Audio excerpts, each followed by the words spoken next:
So with breathing light, we really want to be utilizing this light, slow and deep breathing, remembering that deep doesn't mean taking big breaths. Deep means utilizing the diaphragm, which is lower down, so the depth of breath is coming from the diaphragm.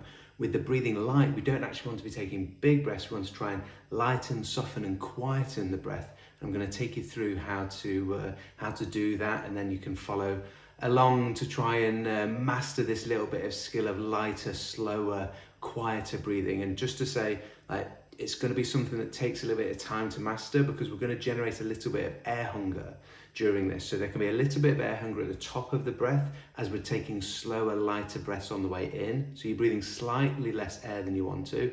And then on the way out, we're softening, relaxing. And again, the air is coming out slightly slower than you might want to at your normal sort of breathing rates, but we're trying to slow down those breathing rates, get ourselves closer to be able to do like relaxed, nice breathing at 6 breaths per minute, which to start with, often people will find that they'll try to slow their breathing down too much and soften it too much, and your breathing ends up going a little bit erratic. So you slow it down a little bit, and then all of a sudden you're like, I can't maintain this, or you feel like you're having to fight and control the breath too much, and then you'll take a bigger breath in at some point and it will spike again. What we want is nice, even, soft breathing that is regular and even. So just make sure you spend some time practicing this. It isn't something that's going to just like happen overnight and be really simple to implement. I've certainly personally found this myself the hardest to try and master, but gives the most richness in relaxation and controlling of our breathing, and improving calmly our carbon dioxide tolerance, and calmly being able to slow and lower our breathing rates down. So all I want you to do to start with is we want to generate good posture. So if we're talking about light, slow and deep breathing to help with the diaphragm move, thinking about good posture, you can do this lying down on the floor, you could even be standing, and eventually you want to be able to do this when you're sort of walking around and things, but generally to start with, lying down on the floor, sat as I am here, and I want you to try to create a long spine. Think about pushing that head up towards the ceiling, or measuring a piece of string, pulling the head up. I tend to actually think about pushing my head up as if I'm trying to head a football straight up in the air, but just I imagine pushing that head up towards the ceiling creates that length through the spine, particularly through the neck. And then we should feel that the shoulders can drop down as we create that length through the spine. Shoulders dropped and relaxed. Hands can just be in the lap, or you can have them on one hand on the chest, one hand on the stomach, or hands either side. But I really do encourage you to try and relax the shoulders as much as possible. For a lot of people, those hands just being resting in the lap can be the best thing for that. And then we're going to be breathing in and out through the nose. Feel those lower ribs expanding as the diaphragm moves down. That's the depth of our breath. So we do want those good mechanics, good posture, tongue to the roof of the mouth, long neck, ribs moving out, diaphragm moving down. So just embed those 3 things in: good posture, long neck, tongue to the roof of the mouth. As you breathe in, ribs expand outwards, diaphragm moves down, relax on the out breath. So just take a few breaths like that. Long neck, tongue to the roof of the mouth. That good posture, relaxed shoulders. Feeling those lower ribs moving out laterally, and the diaphragm moving. So you're getting that depth of breath.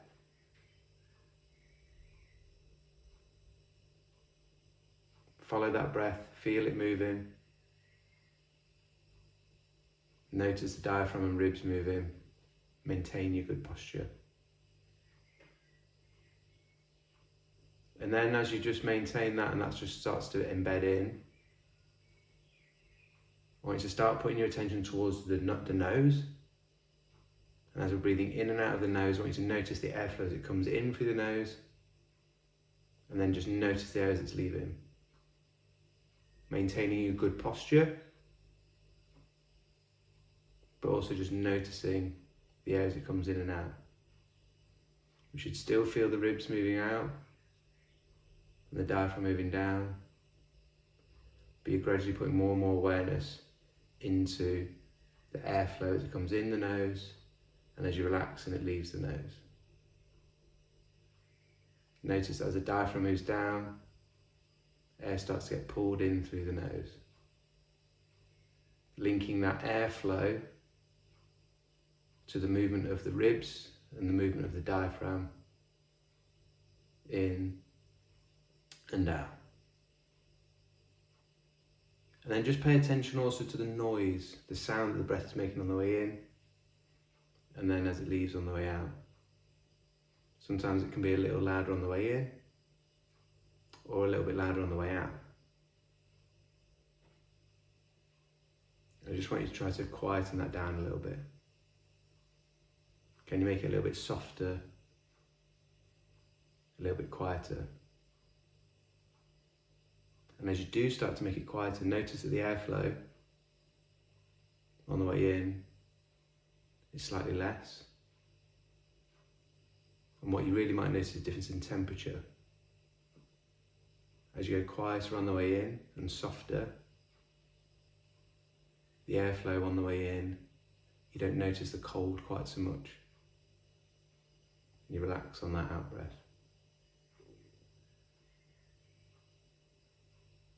So focus on the noise, softening it, quietening it, and notice that the airflow starts to be slower. And can you slow that airflow down so you can barely notice anything at all? So you can barely feel the air moving on the way in, and it's relaxed on the way out. And as you do soften that, you'll notice that you're not quite making as much noise anymore. Maybe you can make it silent. Can you try to make it quiet enough that if I was sat next to you, we'd both be very excited, right? If I was sat next to you, I wouldn't be able to hear you breathe. Can you quieten it down so much yourself that you don't even hear yourself breathe?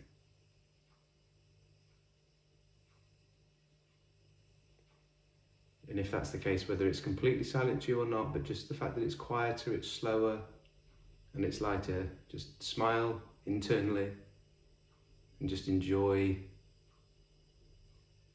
the fact that that breath is so light. You either can't hear it or you can barely hear it. And it feels nice.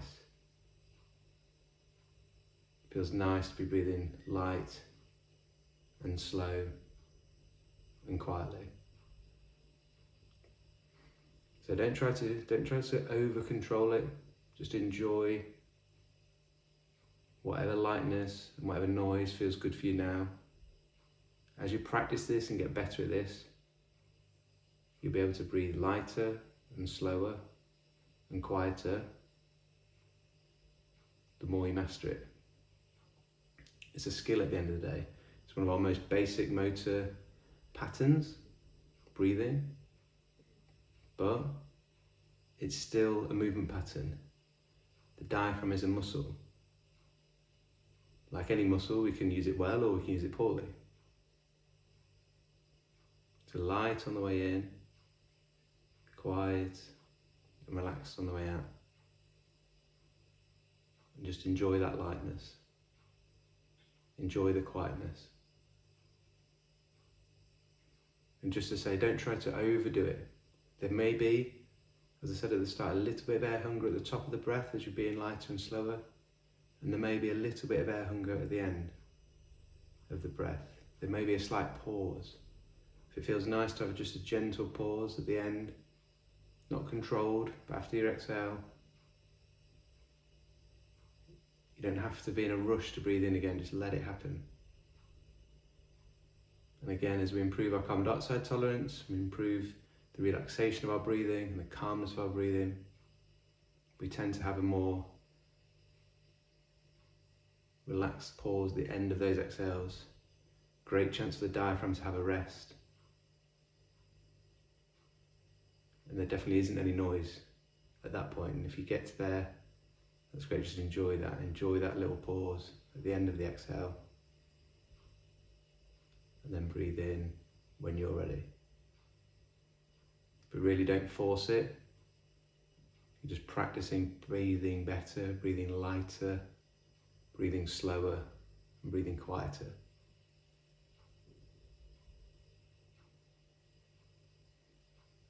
So it's light, You barely feel it in the nostrils, and it's quiet. And maintain where you're at, so the breathing is even. It's not erratic, you're not over controlling it. It's relaxing rather than stressful. You're not trying too hard. Keep it even. The more you practice this, the better you'll get at it, and the more relaxing, the more calming, the easier it will be. But it is a skill that we need to practice, just like any other skill and movement pattern. And so I really promise you, if you start to spend a little bit of time, 10, 15, 20 minutes at a time, being still and using it, and then as you get better at that, a couple of times, once a day, or a couple of times a day, then what is it like? Can you start to do a little bit of that whilst you're walking? You're going to walk the dog, or you're doing the dishes. Is there times during the day where we can start to think about lightening that breath and slowing it down? And I promise you, you're going to feel the benefits. You might notice now more saliva having built up in the mouth. If you feel nice and relaxed, hopefully you're going to feel good. Hopefully it encourages you to carry on working on mastering that. As I say, it's not going to happen overnight, something to keep practicing, but I promise you the benefits for you, your mind, your body and your overall health are worth it.